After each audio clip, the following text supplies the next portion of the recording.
So I think we're all here, or at least those of us who are here, and welcome to you all.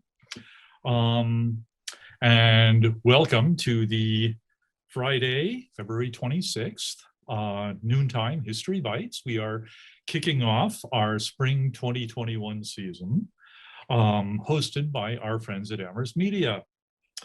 And today we have Mr. Nick Grabbe talking. He was a newspaper editor and writer based in Amherst for 32 years. And when he became editor of Amherst Bulletin in 1980, it was one of 4 weekly newspapers based here. He retired in 2013, and in 2016, he was elected to a commission charged with proposing a new form of government for Amherst. He supported the plan to create a 13-person town council to replace the town meeting, and he pushed to keep a town manager instead of electing a mayor. So he is well positioned to talk to us today about the process by which Amherst changed its form of government. But before we start, I should mention his memoir, Print and Privilege, and he may even hold up an advanced copy of it here. Soon to be published by Off the Common Books in Amherst. And from the back cover, it says, Nick Grabbe tells stories from his 40 years as a newspaper editor and writer, taking readers from the age of manual typewriters to the decline of print journalism. That's quite a journey. Nick also shows how he survived an elitist childhood, struggled through his erratic 20s, somehow found fulfillment in career and marriage, and became an advocate for simple living. He describes pioneering as a man in women's college, raising a son with intellectual disabilities, and helping to overthrow a local government. Go. Through it all, Nick discovered his own meaning of privilege. But today, I think we're going to talk about overthrowing the town government. So please welcome Mr. Nick Grabbe. Thank you, George. And thanks to the Amherst Historical Society for inviting me to speak to you on Zoom today. We all know that Amherst is a disputatious town, and we like to challenge the status quo. But still, it's remarkable that we've gone to the polls 6 times in the past 85 years to vote on whether to change our system of government. 2 of these reform attempts were clear failures, and 2 others came up short by 0.5 to 1% of the votes. 2 of them were successful and changed the way we govern ourselves. I'm going to talk about all 6 of these campaigns over the next half hour, and then I'll invite you to make comments and ask questions. I was involved in 3 of the 4 unsuccessful votes in 1996, 2003, and 2005 in my role as editor of the Amherst Bulletin commentary page, back when our weekly newspaper was the main forum for expressing opinions on local issues. I was neutral in these campaigns to change the town's charter. But in the more recent successful campaign, I was an advocate for change as a member of the commission that drafted our new charter and as an advocate for its approval by voters. But before we get to the contentious debate over the charter of 3 years ago, let's travel back in time to the mid-1930s. It was the middle of the Great Depression, and Amherst's population was 1/6 of what it is today. UMass was still Mass Aggie.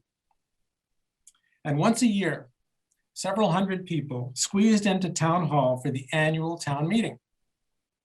Every Amherst resident was welcome to come and debate whether to install a street light on the corner of Main and Spalding, or whether a fire hydrant should be placed on the corner of Lincoln and Fearing. It was the type of open town meeting that is still practiced in hundreds of small towns in New England. This portion of my talk is based on research by the late David Booth, a professor of political science at UMass. For several years, There had been grumbling about open town meeting from residents who claimed that it gave too much power to the ill-informed. In 1935, Amherst's population reached 6,000, which was the legal threshold for voting to establish a representative form of government. There was a logistical reason to make a change, as the town hall auditorium where open town meeting took place could seat only 650 people. There were also some concerns about fire safety. Much of the grumbling came from Amherst College professors and from the Amherst Record newspaper.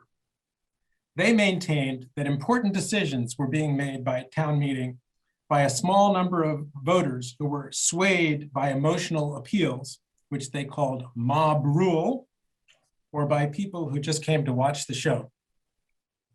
They said it was too easy for single issue voters to pack town meeting and impose their will. Rising tax bills were also invoked as a good reason for change. The Amherst Record wrote that town meeting is composed almost exclusively of people who want something, and that something is invariably something that will add to the tax rate. So on March 2nd, 1936, a proposal to scrap direct democracy and go to a representative form of town meeting was put to a vote. 60% of eligible voters turned out, and 837 of them voted to make the change. But 856 of them voted no, and the proposal lost by 19 votes.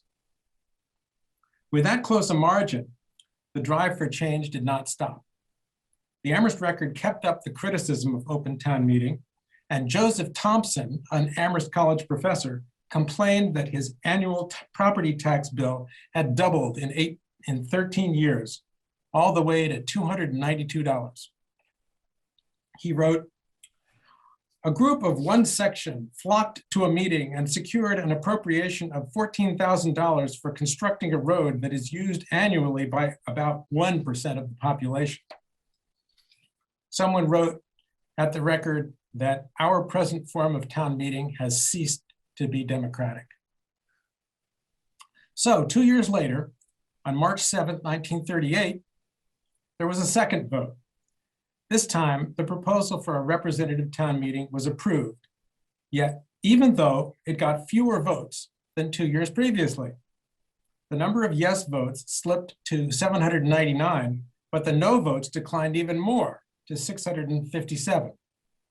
Voter turnout was lower and the number of abstentions increased dramatically. Maybe people were just tired of the debate. Representative town meeting was to be Amherst's form of government for the next 80 years, although it was approved half-heartedly, in Professor Booth's words. The prediction that representative town meeting would increase participation in voting did not pan out. In the 12 years before the change, turnout in town elections averaged 46%, but in the 12 years afterwards, it was only 26%.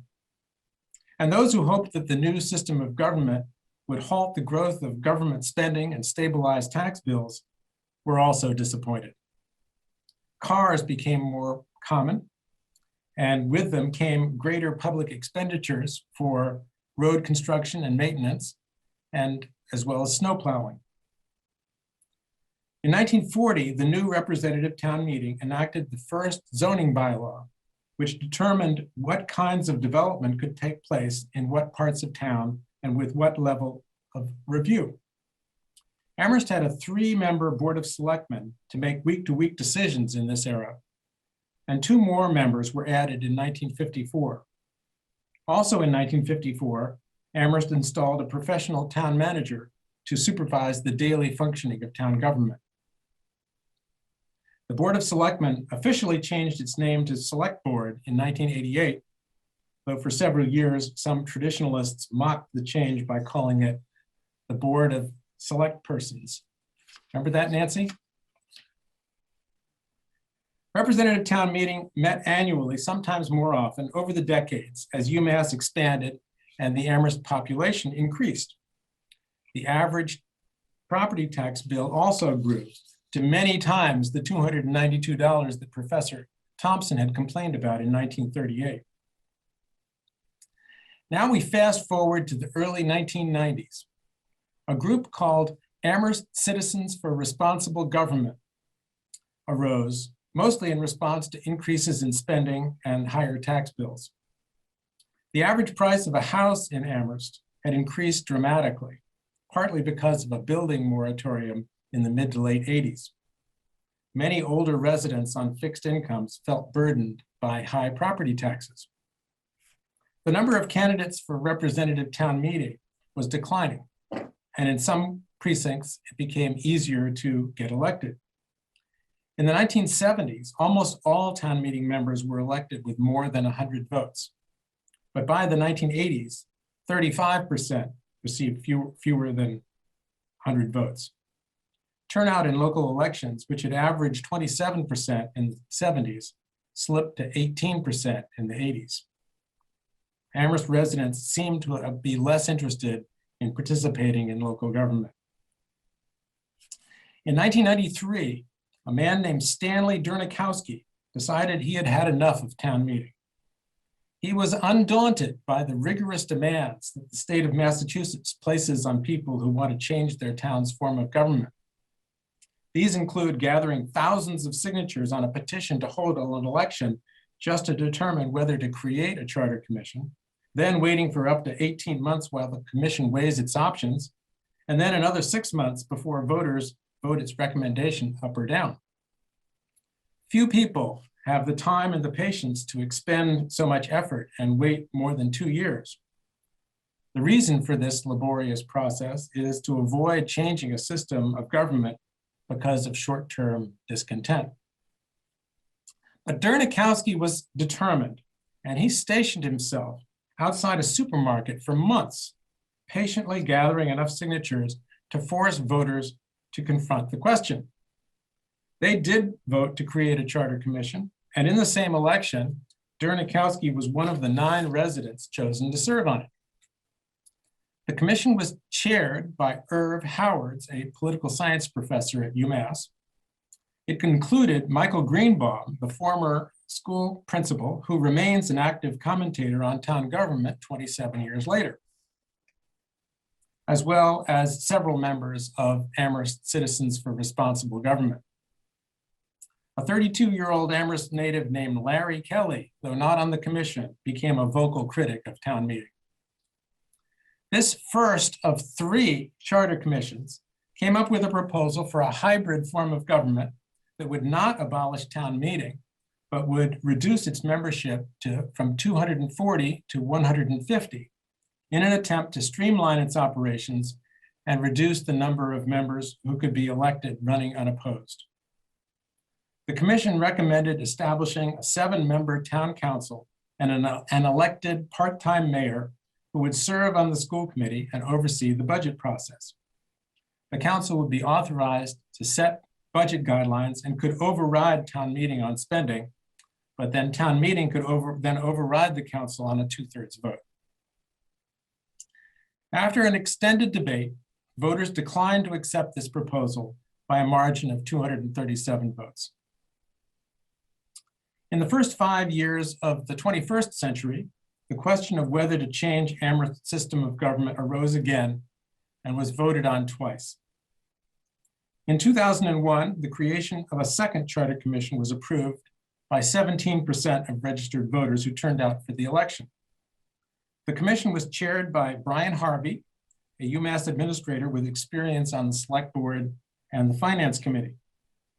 After a vigorous debate, it proposed scrapping town meeting altogether and replacing it with a 9-member town council and an elected mayor who would chair the council and hold veto power, but could be overridden by a 2/3 council vote.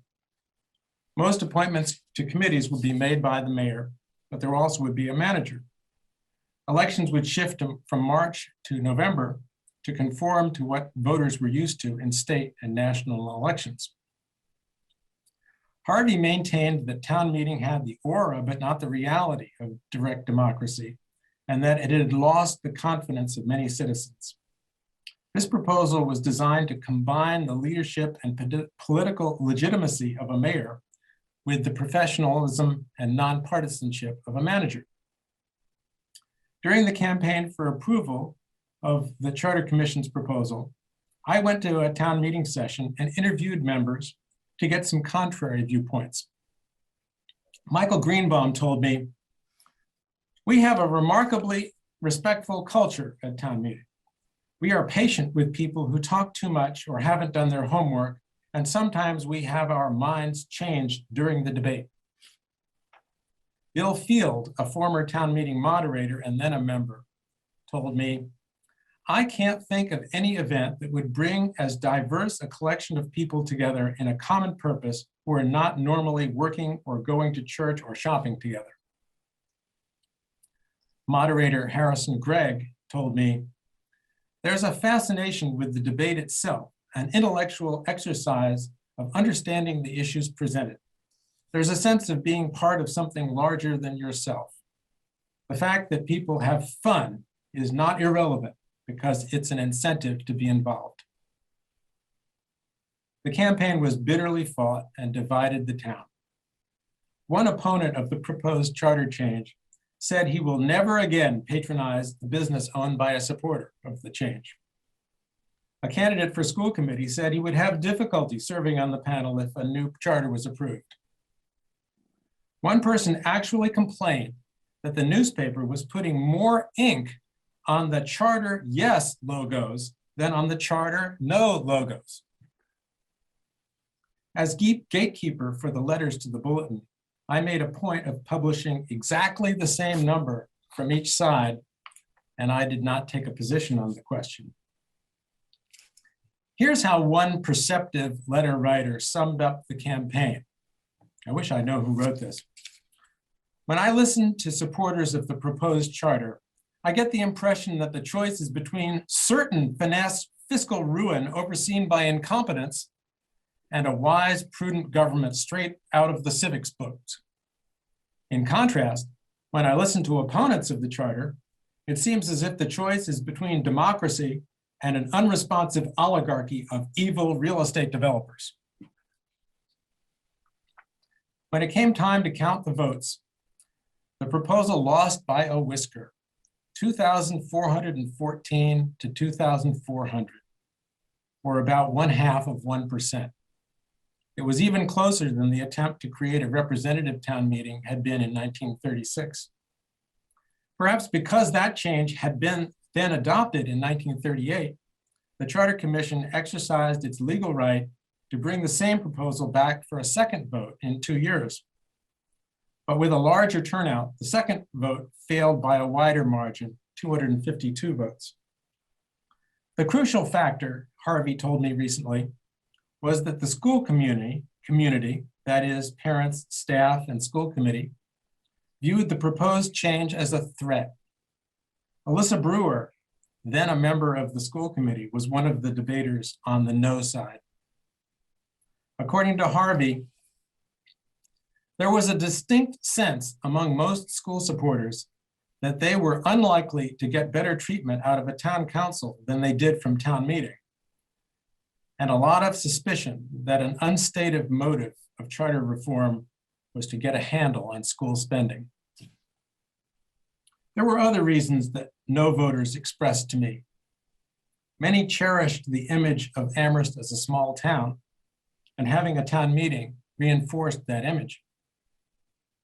Some questioned having both a mayor and a manager, both in terms of cost and separation of responsibilities. Some felt they didn't understand the issues, and so voted no because they were unsure of the consequences of adopting a new form of government. In the second vote in 2005, some people may have voted no because they didn't like bringing the same proposal back again. Now we come to the most recent campaign for change, which many of us are familiar with.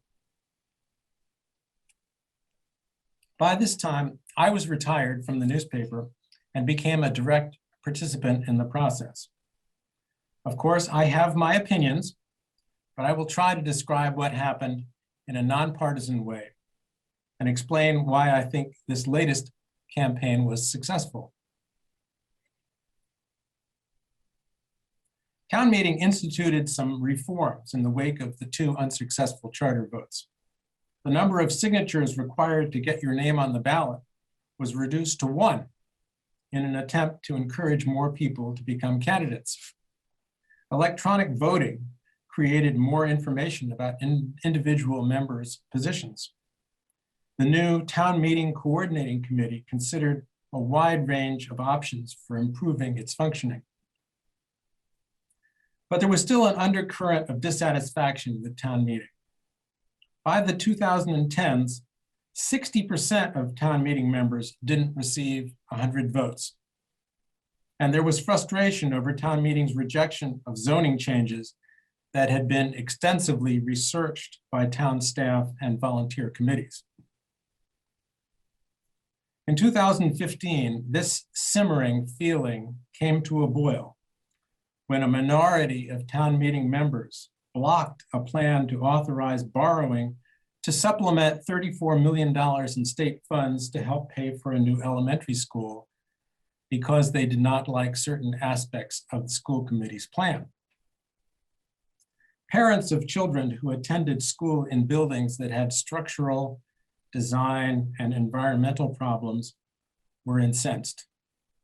A friend of mine called them the mad moms, and they became a potent political force.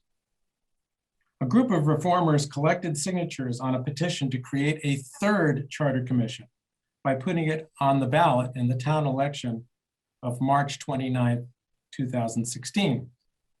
We stood in front of supermarkets and sidewalks, staked out the recycling center, circulated at the September block party, and even pestered people waiting in line for church fairs to open. We collected 3,500 signatures, more than enough to put the question on the ballot. The proposal to create a third charter commission passed easily, and 9 members of the new commission were elected from among 20 candidates. Andy Churchill, the former school committee chair, got the most votes and became the chair. It appeared at the time that 6 of the 9 commission members favored replacing town meeting with a council, while 3 favored keeping town meeting. But it became more complicated than that. 2 commission members who favored keeping town meeting, Meg Gage and Jerry Weiss, had supported the elementary school project, and they realized that rejecting $34 million in state money for a new school building would make the status quo harder to defend. Referring to the school vote while defending town meeting, Jerry Weiss said that Amherst should not throw the baby out with the bathwater. In 2016 and 17, the Charter Commission held about 75 public meetings and 10 listening sessions.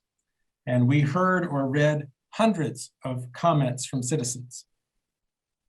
In addition to the split on the commission over whether to keep town meeting or create a town council, there was a debate over whether town hall's day-to-day management should be handled by an elected mayor or a professional manager.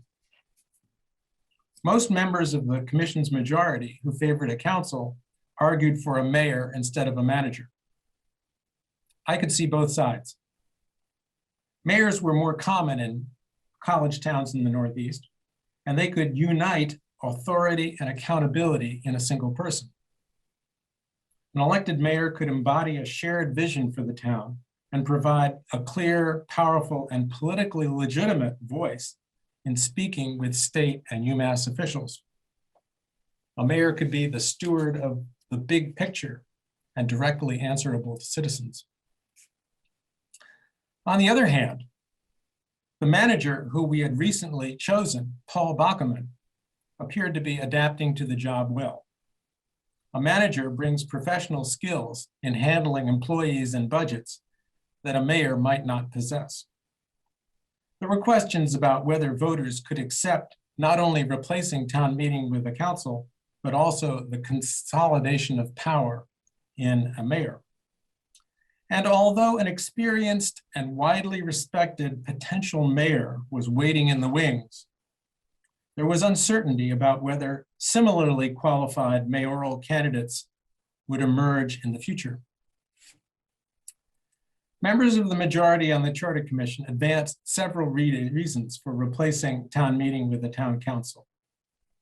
We argued that there were no longer enough candidates for town meeting and select board for voters to make informed decisions among multiple candidates. And this had resulted in a steep decline in voter participation in local elections. We maintained that it's difficult for town meeting members to process enough information in one night to decide complex questions such as zoning. We argued that the public felt disconnected from local government, not understanding how it works or how to impact it, and that not all constituencies felt represented. We said that town meeting was too big to deliberate in a back and forth manner, was not nimble enough to deal with crises, and was not a real legislature because it couldn't originate laws. On the other hand, members of the minority on the commission argued that town meeting involved a large number of people in decision-making instead of a much smaller number on the council, and was thus more democratic. Town meeting supporters maintained that it had served as an incubator for citizens who were interested in town government, and many of them had gone on to serve on the select board and school committee. They called town meeting a crucial check on the initiatives of town hall. They said that if you're satisfied with the way Amherst is, with its emphasis on education and lots of protected land, why change it? Many of these were reasonable arguments, but opponents of eliminating town meeting also put forward predictions that many regarded as far-fetched. One commission member argued that a town council would be dominated by men because most councils in Massachusetts are. Did that happen, Shalini? Nope.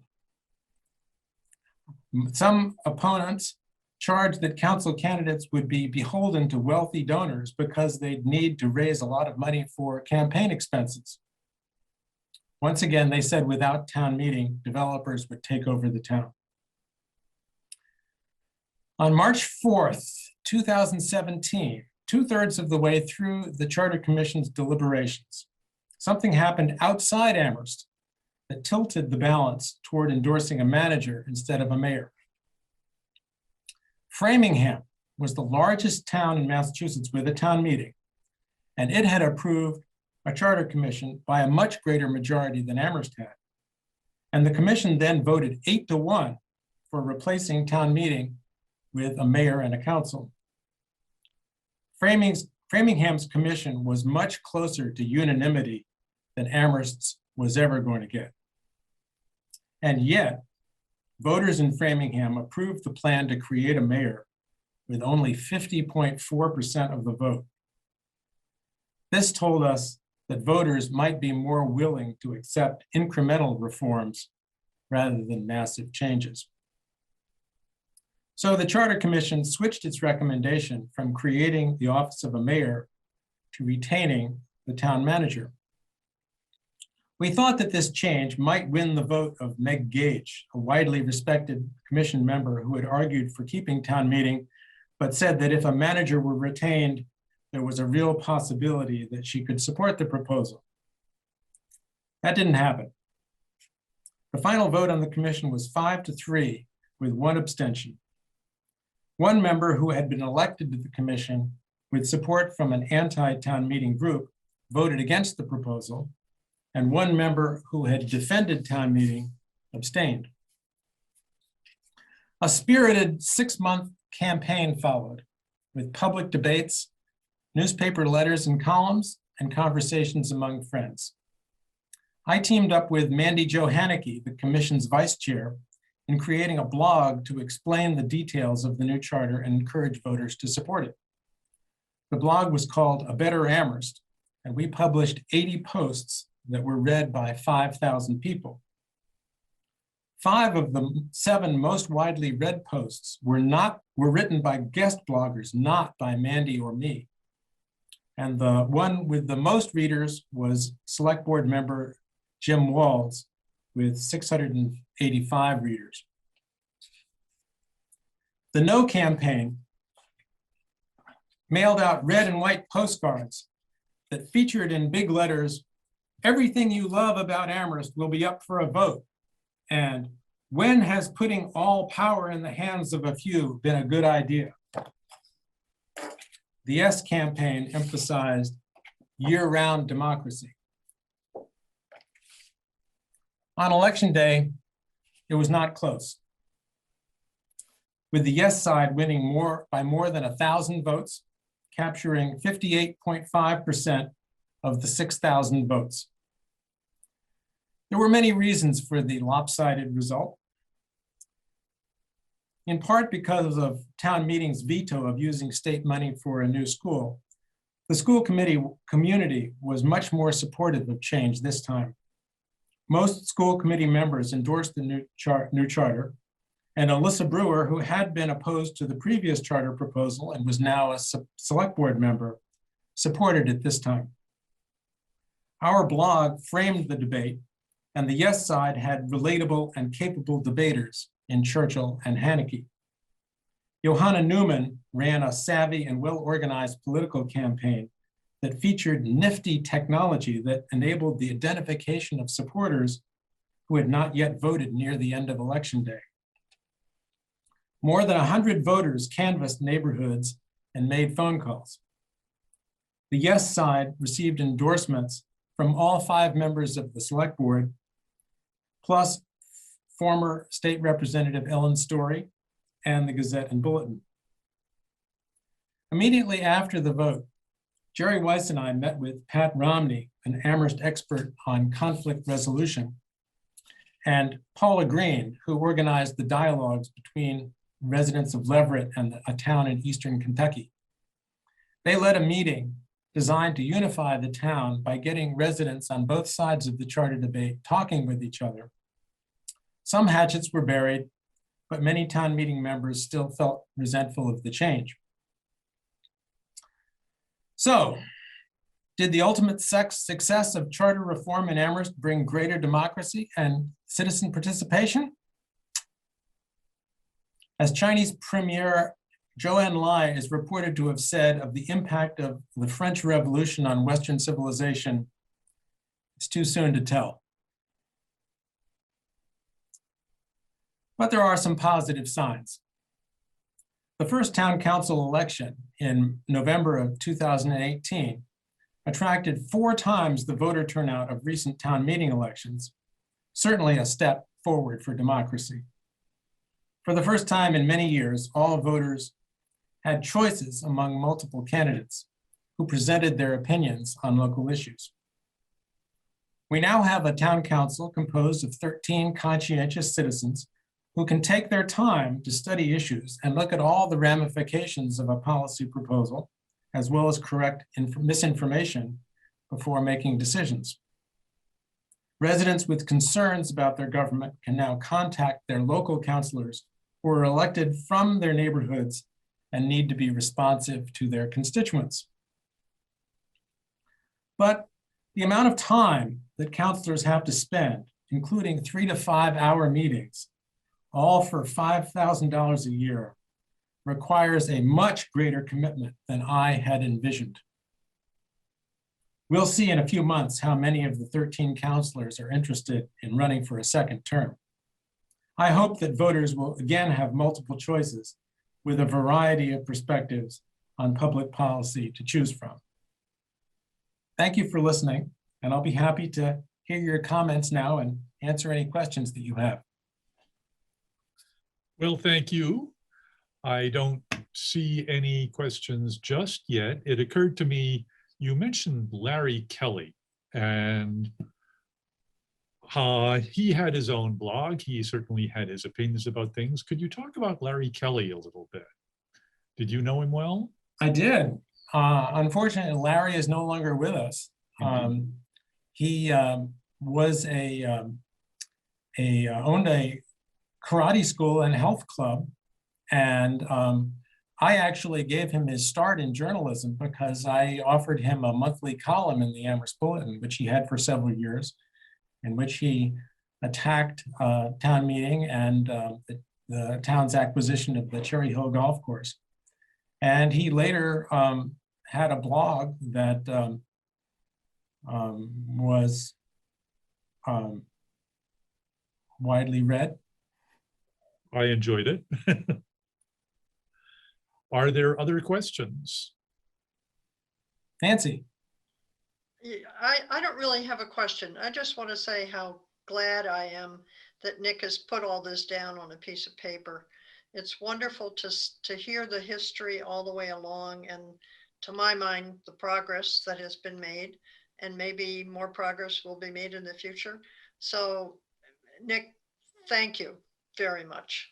What years were you on the select board, Nancy? Oh dear. It was in the 70s, 60s? 70s. I think it was like 70 to 79 or 73 to 82. I don't know, right around in there somewhere. Brian, did I give you a faithful description of your commission's proposal? Where's Brian? Unmute yourself, Brian. Brian. There it is. You hear me? Yes. Yeah. No, I think you did a good job. One point that I thought was excellent that you mentioned kind of the geographic elements about, you know, in the Northeast, people are used to mayors and so forth. Because that was something I think went through, you know, several decades of these discussions. Everywhere else in the country, the manager, council, mayor form is extremely popular. In fact, the last time I looked, it was the most popular form being adopted. But in the Northeast, I think you're right that it was with that history of either a town meeting or a mayor council. It was hard to kind of find people with a lot of experience thinking about that. I think that our commission never really seriously considered having both a mayor and a manager. Perhaps because it had previously been defeated, but there are things to be said for that, as you have made known to me. Any other comments? Andy? I would say that we considered those functions. We did have, I remember a whiteboard being filled up with a bunch of different sort of criteria, and then thinking about the management role versus the political role. And we were trying to figure out whether we could have a sort of a finance director and somebody who would be a manager but not call them a manager, you know, but I think there just wasn't a majority of the commission that could go along with that. So we ended up pursuing the mayor for a while, and then it wasn't so much, I don't remember it so much as trying to bring Meg along as just this continuing actually tension between the idea of professional management and political leadership. And ultimately we had a 5-4 for a mayor, and then one of the members flipped, and we couldn't retain our majority for the mayor. And I remember walking outside with Mandy and being like, well, I guess we're gonna be content with changing town meeting, you know? But it was frustrating, I think, in a number of ways. But it was actually a really, you know, principled discussion about the benefits of professional management versus political leadership, and I think it still remains something to be figured out. Looking back, I think that if we had recommended a mayor instead of a manager, it would have passed. I know there was that fear that if we went too far and changed both town meeting and got rid of the manager, that it might be a bridge too far. But yeah, it's kind of a woulda, coulda, shoulda, because we could have had the mayor too. Elisa? Yeah. Hi, thanks. This is really fascinating, Nick. Thank you.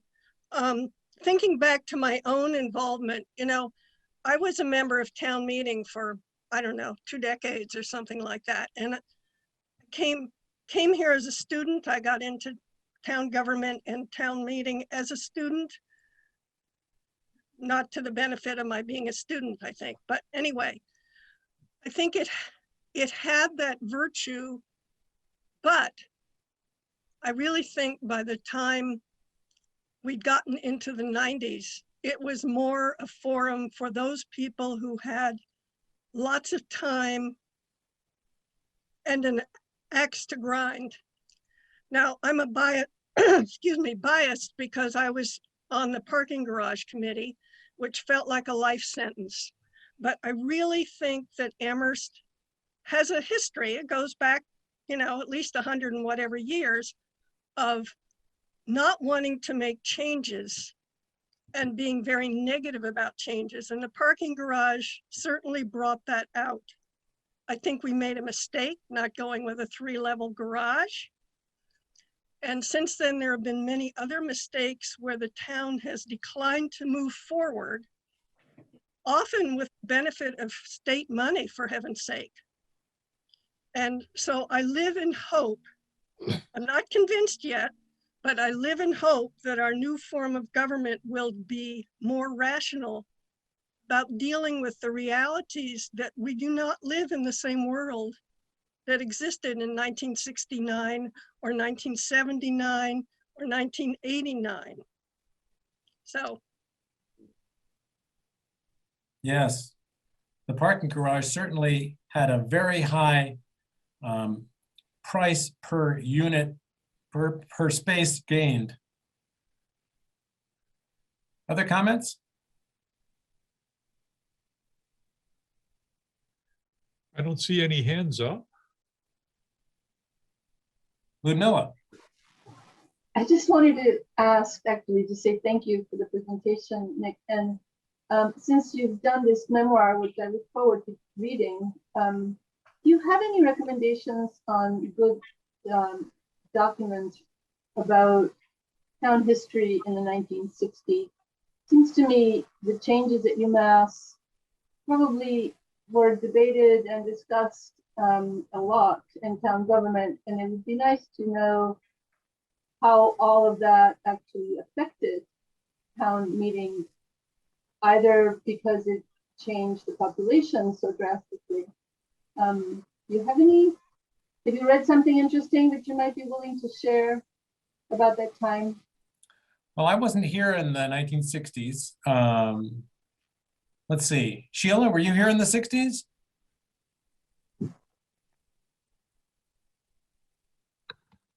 Yeah, I was here in the 60s, and it was a time of great change, and I could even see that.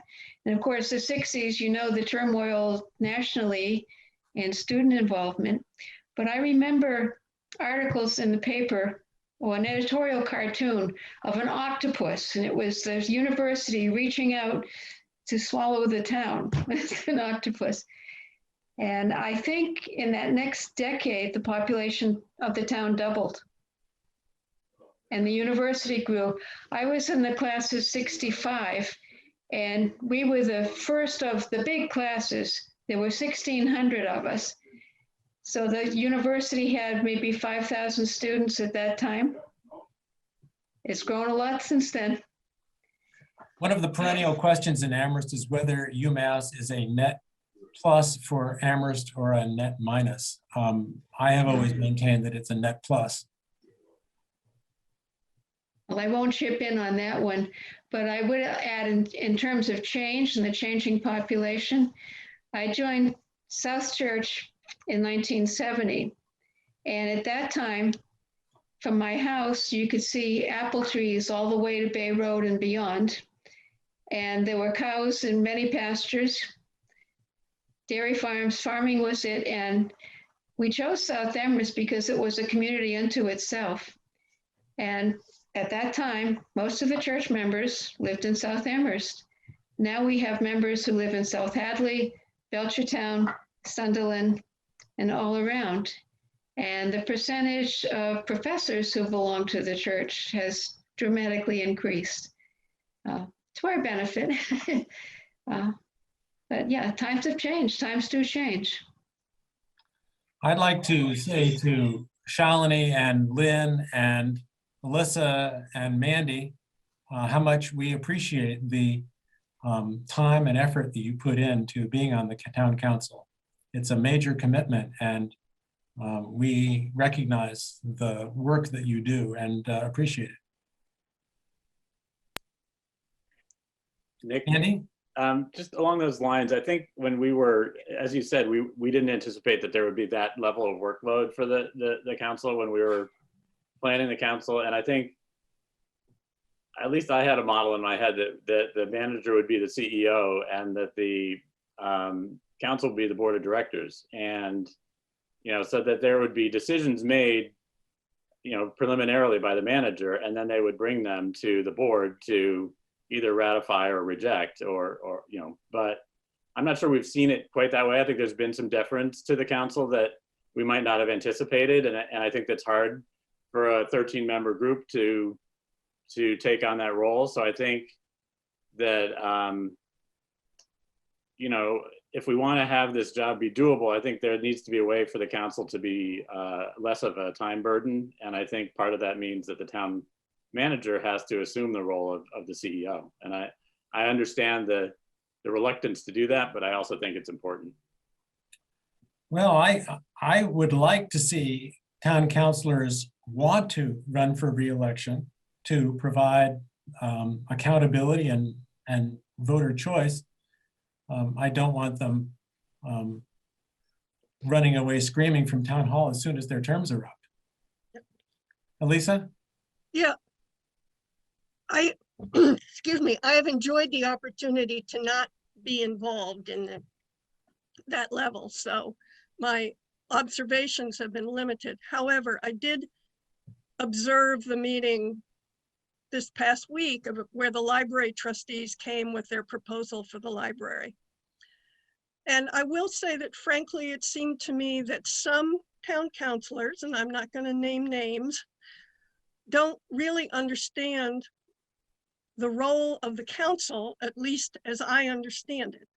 They're not a design review committee. They're not substituting for the trustees. And I think perhaps part of the workload of the council relates to councilors figuring out what is their role. And, similarly, when I sat in on ZBA meetings about the proposed housing, studio apartments off Northampton Road, it seemed to me that some of the ZBA members wanted to be the designers of the project or the building even. I think it's hard for volunteers, especially in a new configuration, to figure out what their role actually is. And sometimes grabbing hold of a few details that have caught their eye, it's the glittering bauble, they can pursue that one. Whereas I think in the terms of the council, their job is somehow to look at the big picture, to look at what does the town need? How are we going to pay for it? How do we, put it in with other projects? Can we do this thing and let, in that case, the library trustees deal with the details of how it will be done? What you described made it sound like the town council was like a smaller version of town meeting.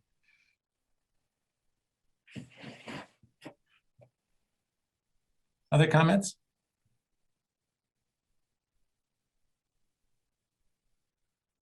I don't see any hands up. Okay, well, thank you very much for your time. And I think this was a wonderful, synopsis of where we came from and how we got here. So thank you for sharing it with us all. My pleasure.